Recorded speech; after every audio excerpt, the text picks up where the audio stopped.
Hello, everybody, and welcome to the Chronic Health Collective. Your fresh start begins here. We've gathered powerful coaches and experts to help you reclaim your energy, heal from the inside out, and step into a life that feels vibrant, aligned, and deeply fulfilling. If you're ready for better health, stronger relationships, and more purpose, you're in the right place. I am Kristy Boyd Johnson, and today I am joined by, excuse me for my dyslexic mouth here, Dawn Omalza at Emotional Alchemy, which she's a beautiful soul if you haven't seen Dawn before, and Leandra Frey, life and dating coach extraordinaire. And our topic today is we are going to talk about when you are going into relationships, and we're kind of talking dating relationships here. And if you're coming out of any kind of an abusive situation, there's a lot of emotional healing that needs to happen to get out of fight, flight, freeze. So we're going to blend Leandra and Dawn's expertise and see what happens. So let's get started. Welcome, ladies. Thanks for having us. Yeah. Thank you for having us. Yeah, I love this combination because I always learn something new from Dawn and Kristy. So I think we did we've talked about relationships, but this is going to be fun regarding new relationships. New relationships, yes. Yeah. So especially if you're in the middle age years, it's different when you're in your 20s. Yeah. Once you're after 40, it's a whole different experience. So first of all, let's talk about, we're coming out of a divorce, and really it could not even be an abusive situation. It could just be, it wasn't right anymore and it wasn't working, but there's still a lot of emotional stuff that needs to be dealt with. So Dawn, what would you suggest for ways to kind of maybe accelerate the process? I don't mean like, oh, bing, bang, boom, we're done healing, but not having to suffer with so much pain for so long anymore. So I think when we get out of a relationship that didn't work out as we had expected, right? There's one of two things happen. We either sit in what I always call the valley of despair for too long, or we completely ignore our grief and we just pick up and we move on and make another mistake again. Right? That sounds about right. Yeah, right. True. And so you end up in another relationship that could be, your rebound or whatever you call it. And then there's the third one is where do you find the right balance? And I don't think there really is. You're either going to fall in one spectrum or the other.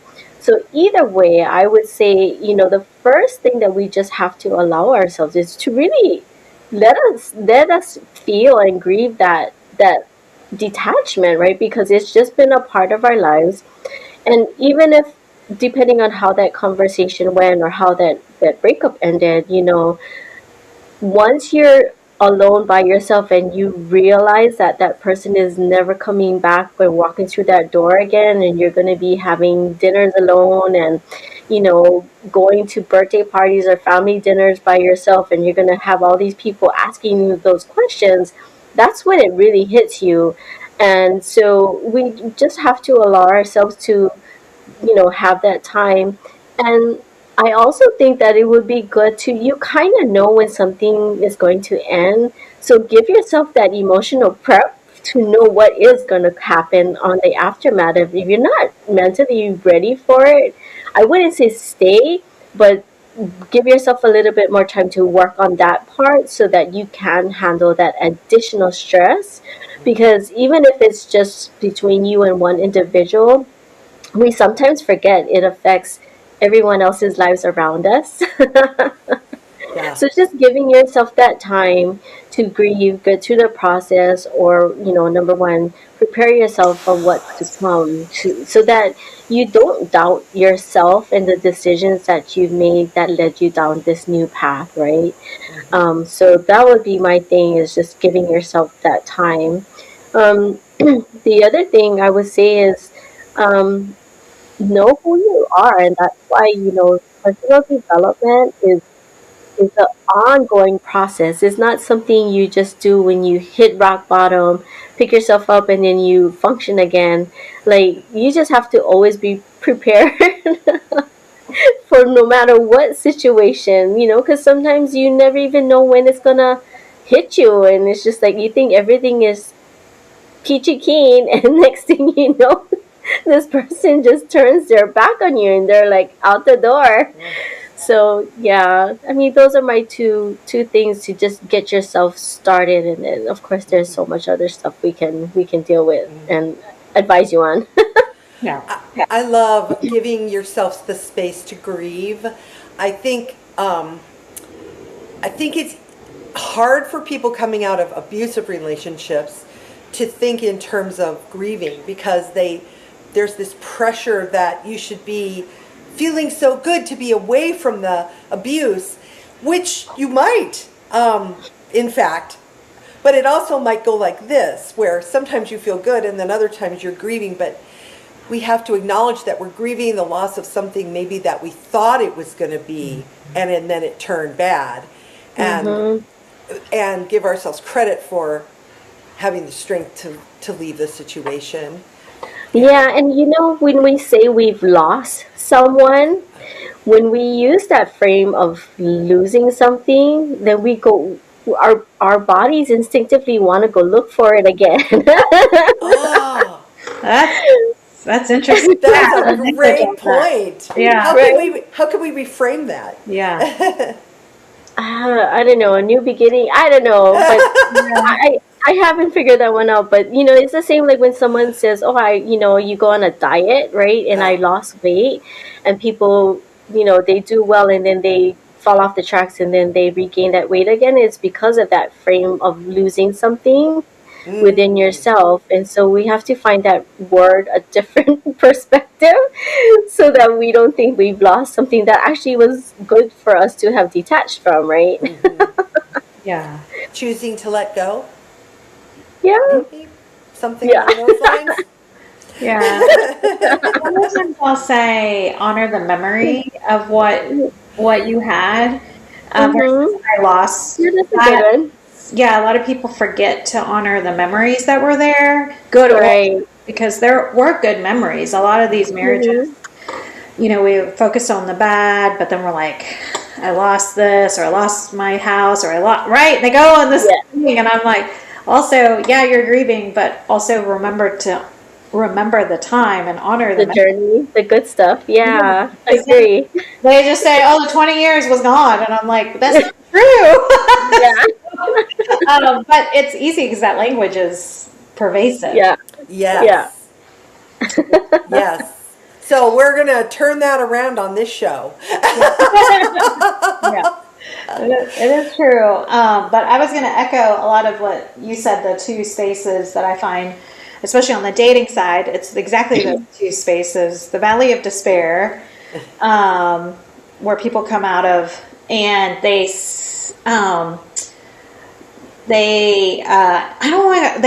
there. Like their valley of despair, and then we recover ourselves and then say, this is okay. And then we just we just want to stay here, because then we think anything else is terrible, right? It's terrible. So then we just stay stagnant. So those are the places that I've seen that. And then the rebound is a real thing.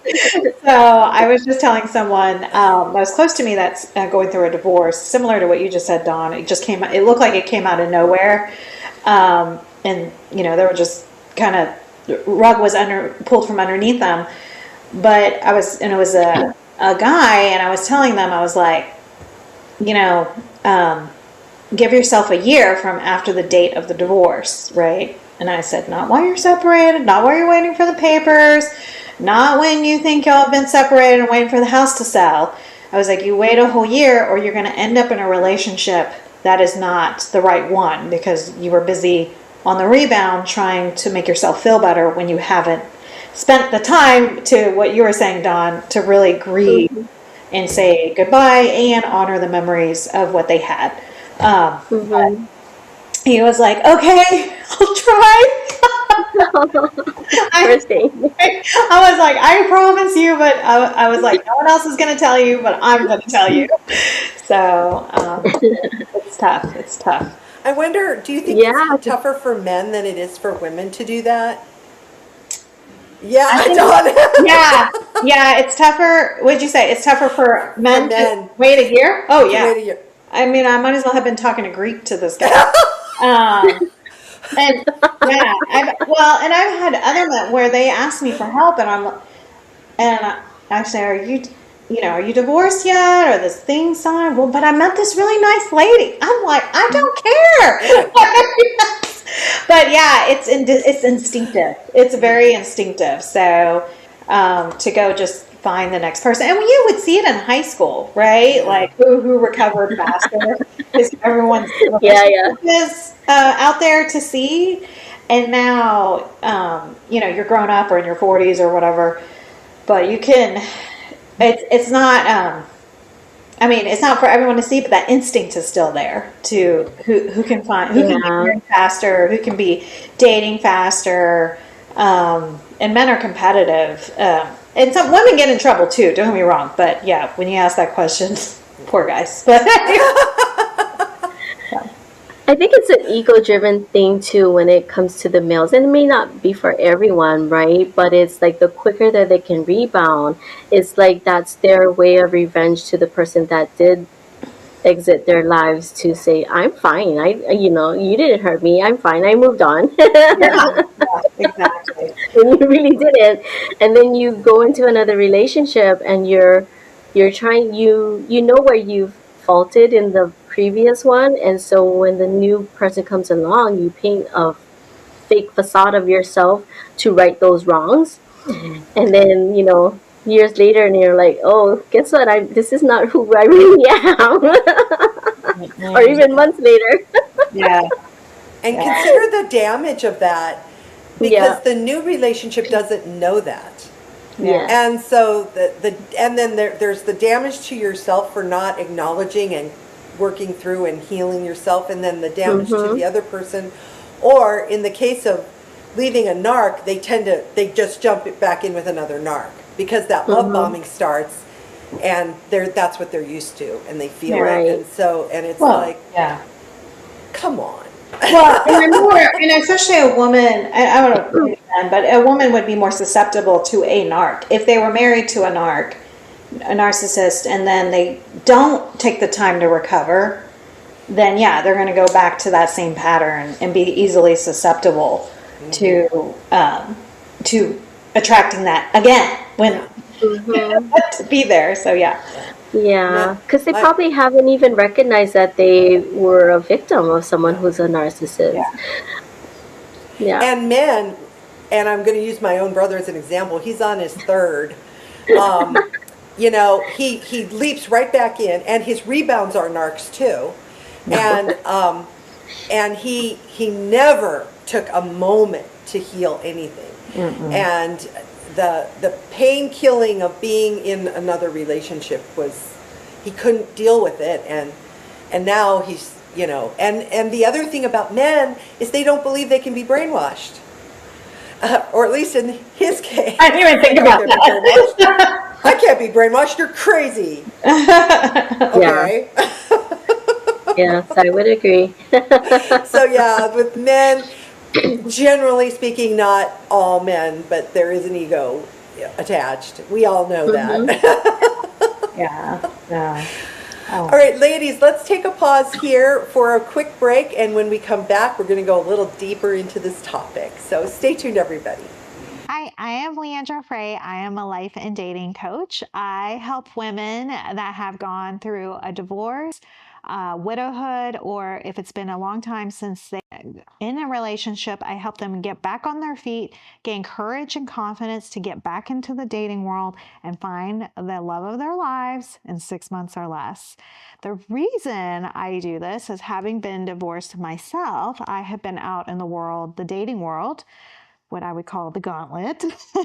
And it can be hard when you've come off a divorce, or you've come off a long time breakup, and you find yourself starting and stopping, starting and stopping. And sometimes you stop and many years can go by.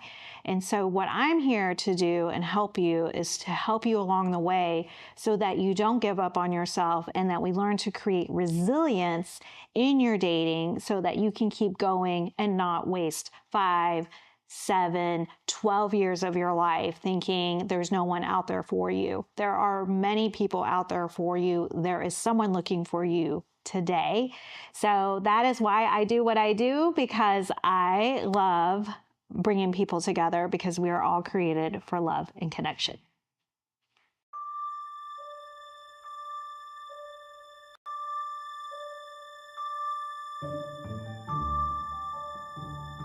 If you were born between December 22nd, 1973 and January 19, 1974, this message is for you.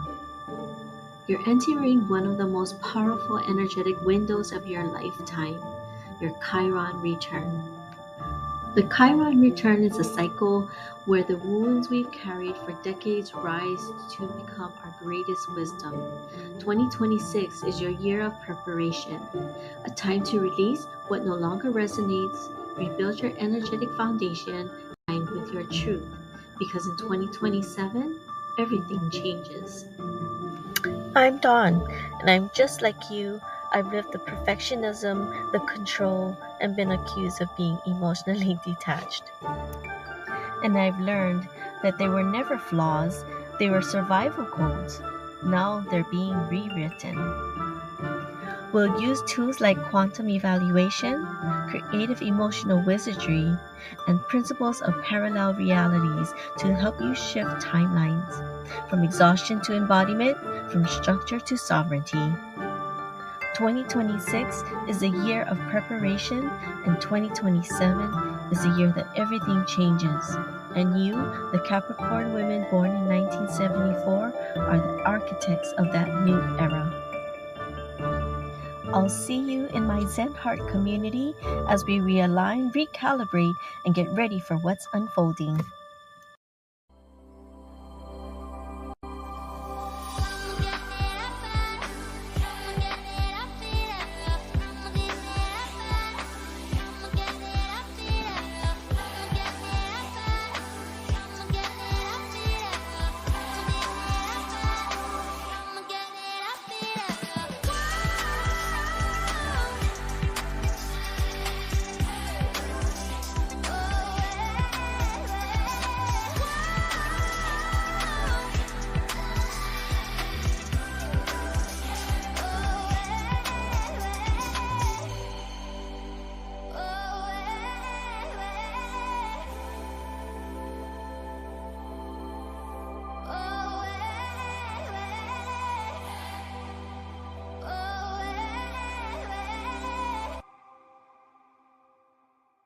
Hello everyone, and welcome back to the Chronic Health Collective show.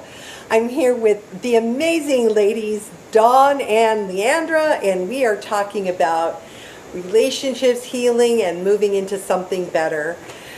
So Leandra, this time I'm going to start with you. Yeah. So let's say, hey, we've come out of a relationship. It was either good, bad, indifferent, whatever form that was, and we really worked to do some healing. And we're ready to start. We've taken that year, and we're ready to start getting back in. And here's my question is, how can we do that in a way? And then, Dawn, what do we do if we start feeling those old things coming up and we realize it's affecting this new dating situation? Think about that. Yeah, Dawn would be very helpful. Call Dawn. Help. Stay on the date. Don't wander off. So how would you approach, okay, I'm ready, it's been a year. And I've had, I've had women that they say, we'll start with you in a year, and then they show up, and I was like, okay.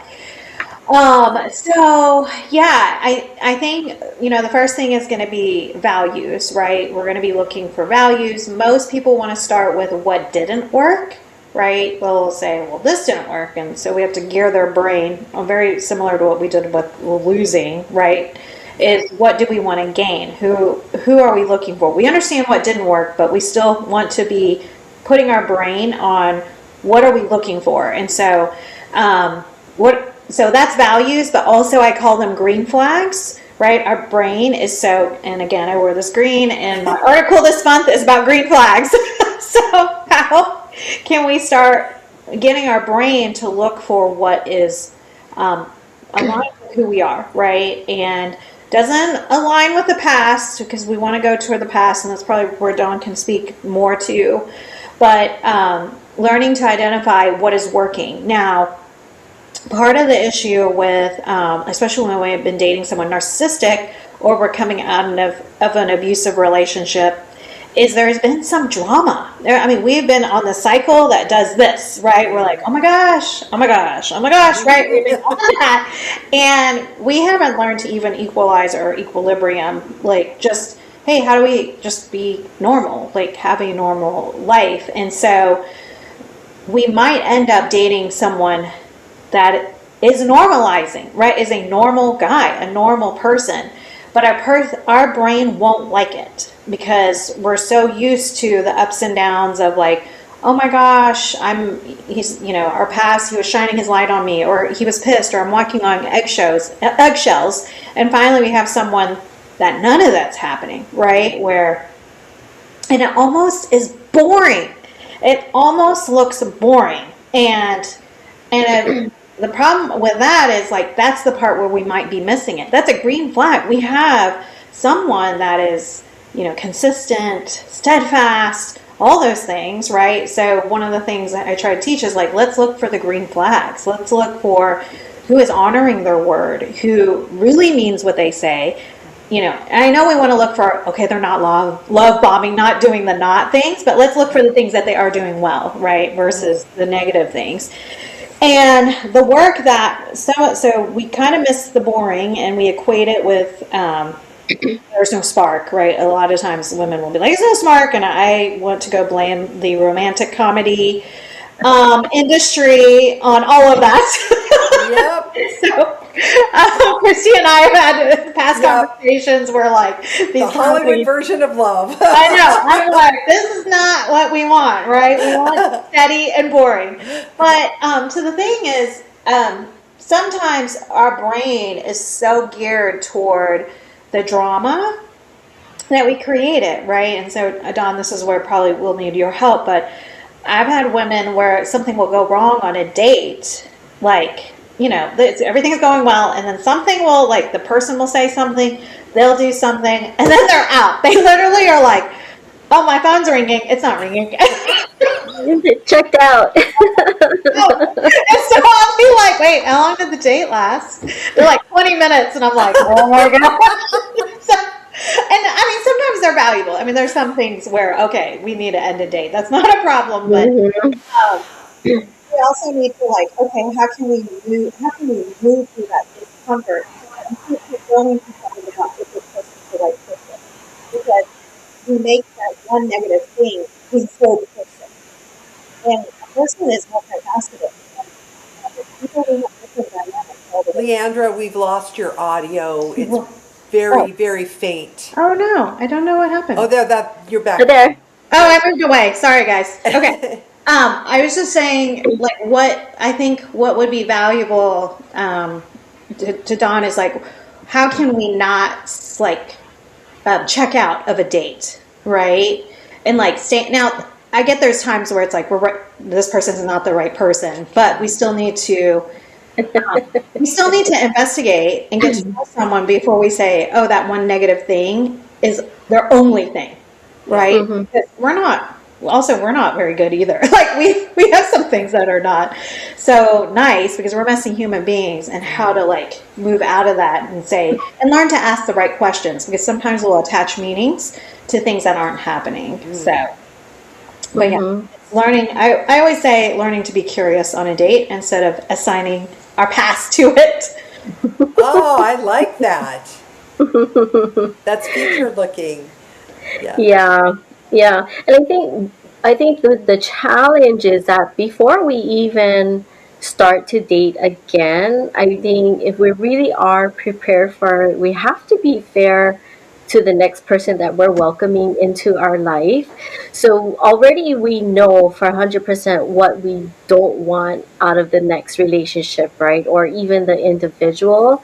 And sometimes we focus too much on looking for that than looking for the good qualities in the individual, and so we completely miss that.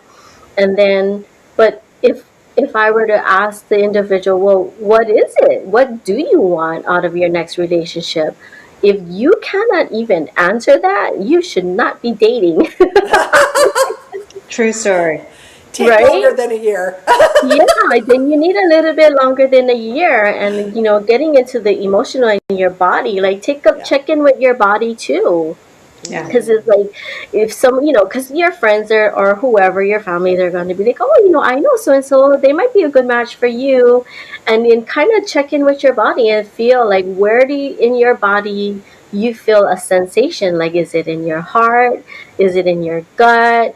Is it like in your face? Like, if it's in your heart, there's still some heartbreak. That's just like the most common sense thing. Like, if you feel it here, you're still heartbroken, or your heart chakra is blocked, you're not going to let anyone perfect for you in. So again, you should not be dating at all. And then, even like in your gut, like you also have to know not only what you want from the other individual, but what are you yourself, are you willing to give to this next relationship as well? Because you can't go in half-baked, right? You have to be able to meet this person halfway as your authentic self. And, also, as we work on ourselves and we're the better version of ourselves, then we'll be attracting better people. Yeah, we forget that, don't we? Yeah. We forget that because we do what you said, Leandra. We attach our past to it. And we forget that we're different now. And we're going to attract different people. That's an important thing. That one hit me right here. No, that's true, because you yourself in the next relationship that you get into, right, Kristy, you don't want to be judged in the same way that the previous relationship, and you carry that with you. And so that's where you need the work, whether it's counseling or even doing the type of emotional wizardry stuff that I do with emotional clearing that can help remove that. Because sometimes those things that you're feeling may not even be your emotional trauma. It could be from the other person that got attached to you.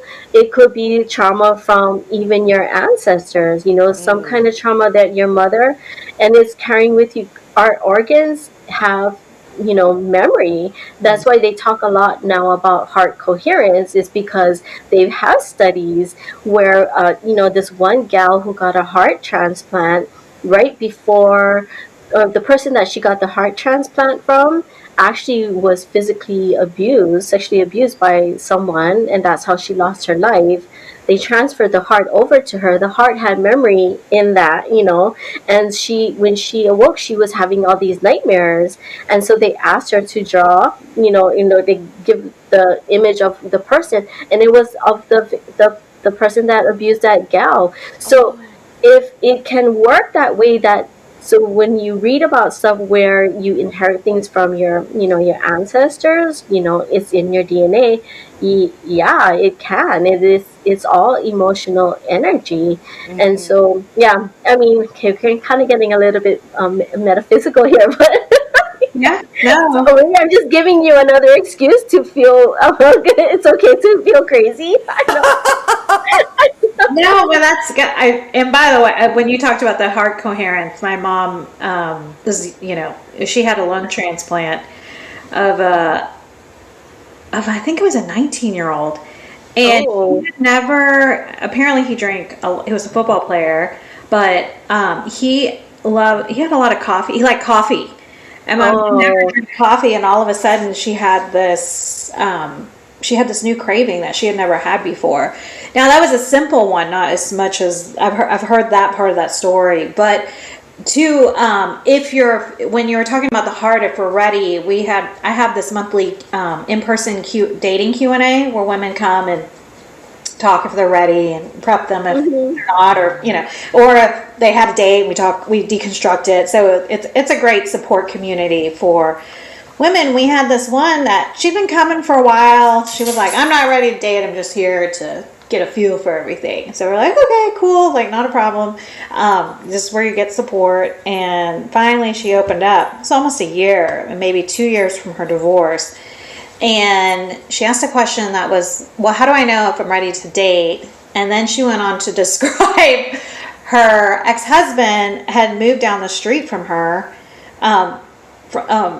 with his new wife, right? And her thought was, this seems really unfair that I raised our kids for 35 years and we're married, and now he's already moved on, right? And so back to we mentioned a little earlier, but the resentment that came out of what she was feeling was like, oh, we're not ready, right? All of a sudden I was like, we said it kindly, like, we coached her through it, but to realize she'd been trying to see if she was ready, but there was still so much anger, right? So much resentment.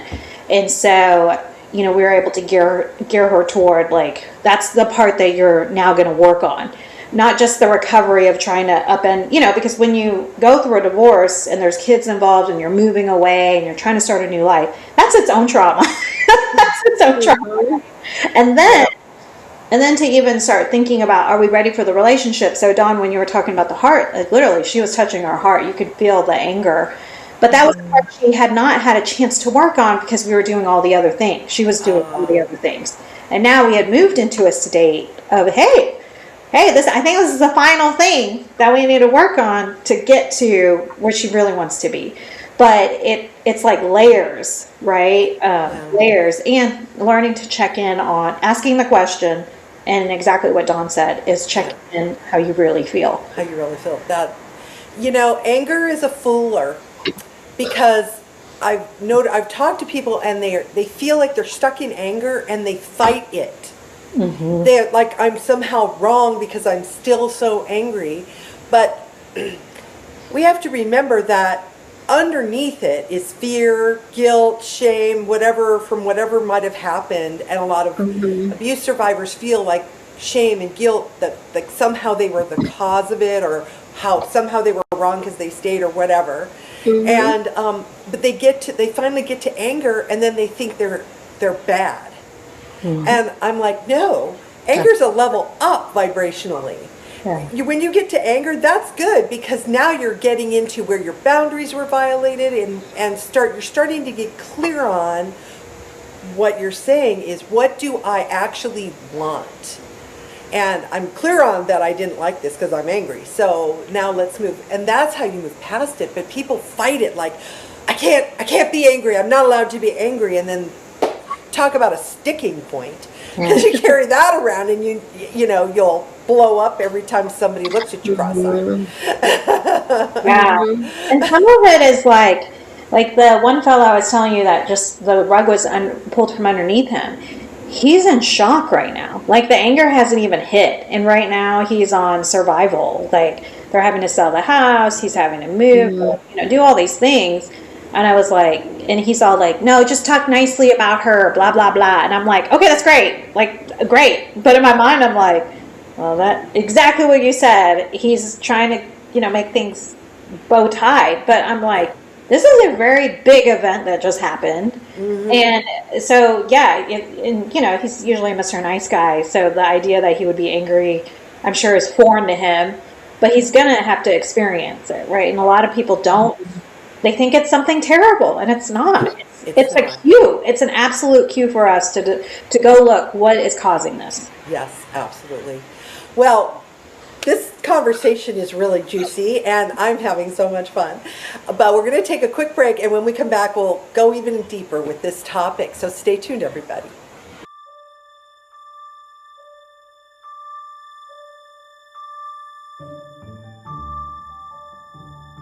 If you were born between December 22nd, 1973 and January 1974, this message is for you.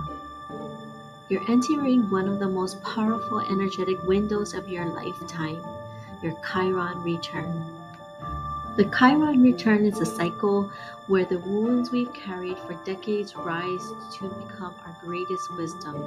2026 is your year of preparation, a time to release what no longer resonates, rebuild your energetic foundation, and realign with your truth. Because in 2027, everything changes. I'm Dawn, and I'm just like you. I've lived the perfectionism, the control, and been accused of being emotionally detached. And I've learned that they were never flaws, they were survival codes. Now they're being rewritten. We'll use tools like quantum evaluation, creative emotional wizardry, and principles of parallel realities to help you shift timelines, from exhaustion to embodiment, from structure to sovereignty. 2026 is a year of preparation, and 2027 is a year that everything changes. And you, the Capricorn women born in 1974, are the architects of that new era. I'll see you in my Zen Heart community as we realign, recalibrate, and get ready for what's unfolding.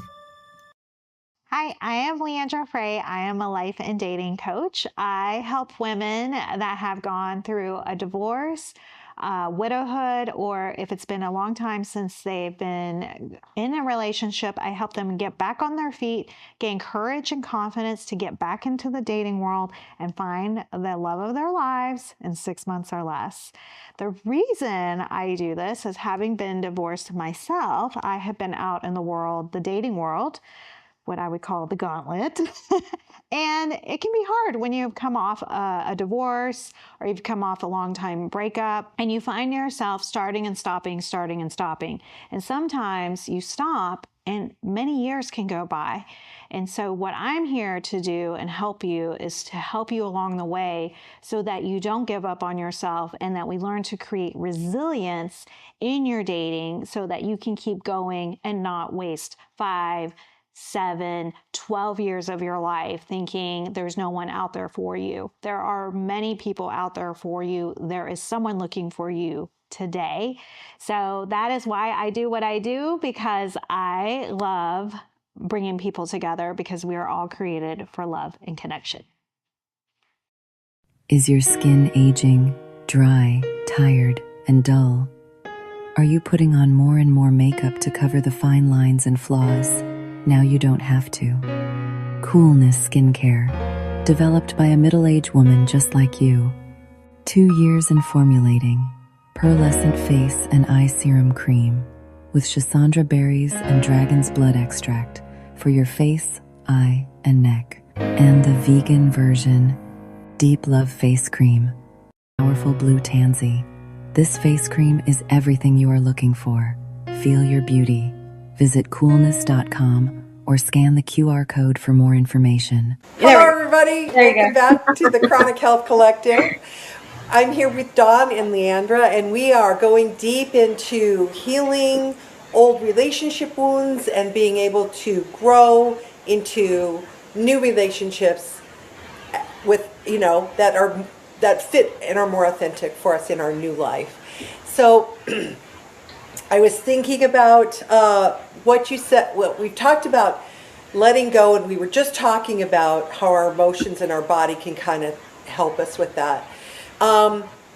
So Dawn, let's say we finally get brave enough to go out on a date and we feel like old residual. What can we do to gauge a little bit, like, is this person really triggering me, or am I just reacting?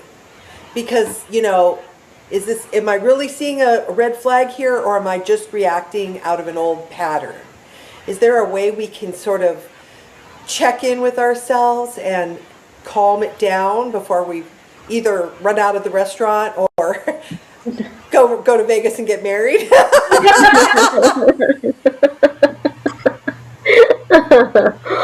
Oh my gosh. That's yeah. That's a hard question, Chrissy, because if we don't know ourselves well, then we wouldn't even know that what we're experiencing is a trigger of something that happened in the past, right? So again, ask, you really have to, I guess, ask yourself why. I don't even know, because some people just go into it and they never ever do any work on themselves at all. You know what I mean? They just go in it blind, and they suffer because they're just okay as long as they have that companion by their side, because they feel that's what they need to feel whole in their lives. So until someone really is aware of what their needs are and where they're trying to get it from, that's a really tough question to answer. But I'm going to go back to, if you have kind of done some work on yourself in some way, shape, or form, then again, it's your body. Your body tells you everything, right? And again, it's not just about a physical pain. It could just be a reaction, or it could be some kind of chronic condition that you develop not even knowing. And so just to give people some awareness of what they could, take a look at. If something's going on with your physical body and you're not sure why, it may be because of, some kind of trauma or some experiences or stresses that you have been experiencing and you've been suppressing, and now it's coming out, right? And whether you like it or not. But once you do decide to just take the leap and you start moving forward, and things are not going the way that you want, I would just ask the individual who's starting on that journey is, ask yourself, are you truly ready for another commitment? And are you going to show up 100% for yourself? And why is it that you feel you need that companionship, right? I mean, at the end of the day, everything that we do, no matter what it is, success in life or whatever, we're all seeking some type of love. But we never have been told that just loving ourselves is more than enough. That love doesn't have to come in the form of companionship. I mean, some people find companionship and love not with humans. They could just be in love and have the companionship with their pet or some kind of hobby, right? And that's enough. But I think society, again, just traumatizes us and puts so much pressure on us to have it look a certain way. And like you folks were laughing about right earlier, the rom-coms. Oh, you're right. Oh my gosh. That's not what it is. But yeah, that's a tough one, Christy. You really threw me in the fire pit on that one. I'm sorry. I didn't. No. Well, Leandra, let's toss this out to you as well, because so you said be willing to be in the curiosity on the date rather than in this state of, I have to make a decision about a long-term relationship with this person right now. That thought actually happens. It's true. I agree with everything that Dawn was saying. But usually, especially when you first get out there, sometimes even the word date just sends people off. Just their brain just goes, what? Yeah, right. There's people that will do, meet people through things that they like to do. And I'm a big proponent of Meetup, or the Facebook groups where people are hiking or going kayaking or book club or movies or whatnot. And that is an easier way to figure out if these people if these people, but not these people, but there's men and women, but it gives you an opportunity to get to know people without the pressure of the date, where our brain does go into, oh my gosh, am I going to marry him? But anyway, that is a way. But a lot of things, even preparing for a date, preparing mentally for a date, right? If we've done the work, right, leading up to a year, and let's say, this summer, you're going to go on several dates, you're going to meet people, you're going to get online, or you're going to go to meet up. We want to be in a space that is calm, right, and relaxed. So a lot of times I'll tell people, and I did this myself when I was in a dating world, was like, I would go work out, I would go for a walk, make sure you eat, make sure you've slept, make sure you've taken care of your physical needs before you go, right? Before you show up. Because if you come rushed, going through traffic, you haven't eaten, then all of, you're dehydrated, you drank too much the night before, and if you have kids that you're still raising, you were up all night with a sick kid or even a parent, we might not be our best self. So we want to do everything we physically can to prepare for that.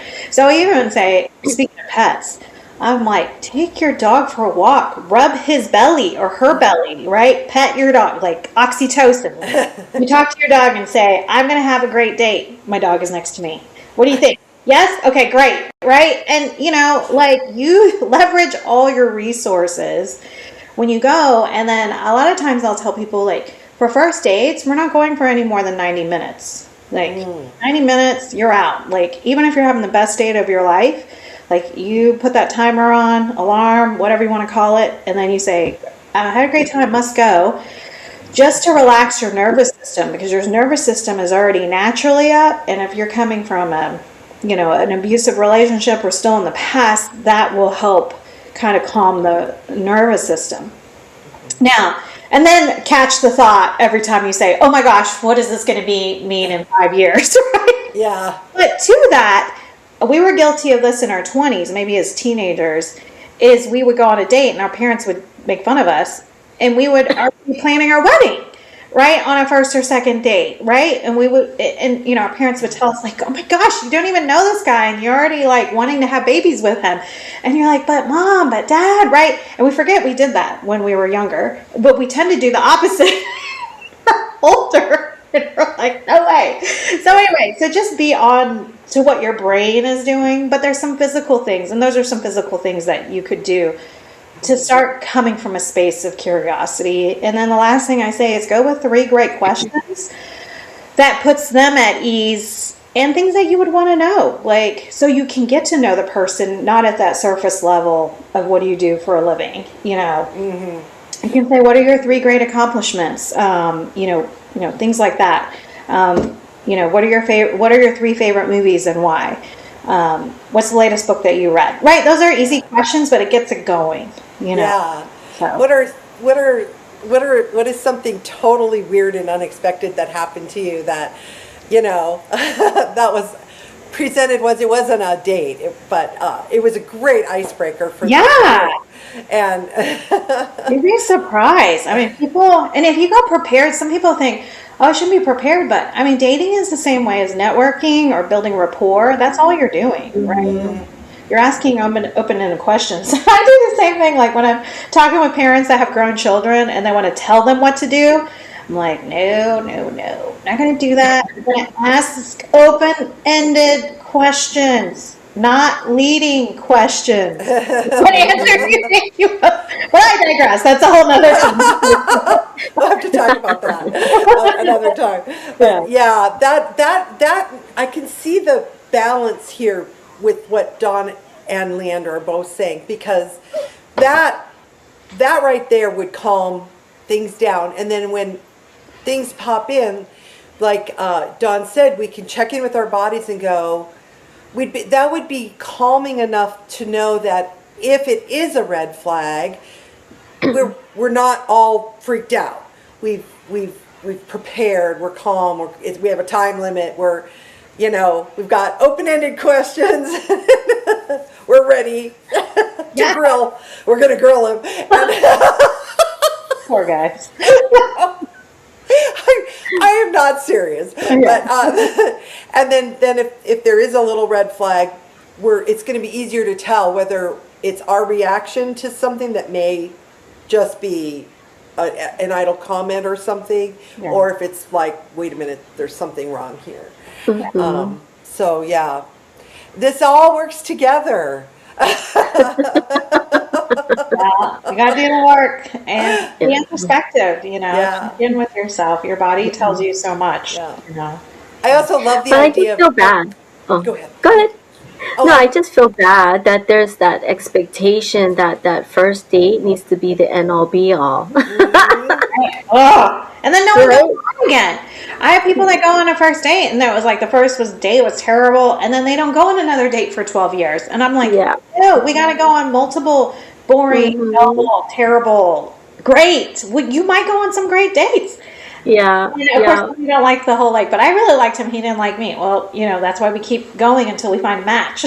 Yeah. And I tell that to our 4 kids. It's like, just date. Why are you getting so serious? Like, what's the stress for? And they're like, what is that? What does dating mean? I'm like, it's not dating. You're just meeting and getting to know a person. It doesn't have to end in marriage. You know, just get to know them. You know, nothing wrong with that. But yeah, our society just messes all these people up. Wow. yes, and I do blame Hollywood for a lot of it, because I don't know if you've noticed, I'm sure you have. It seems like every single show you're expected to hop in the sack on the first date, and sometimes they don't even leave the restaurant. Yeah. It's like, what? Oh. You know, back, and then love comes after. And it doesn't, that is not real. Yeah. Don't believe it, guys. Don't believe. Don't fall for it. Well, Yeah.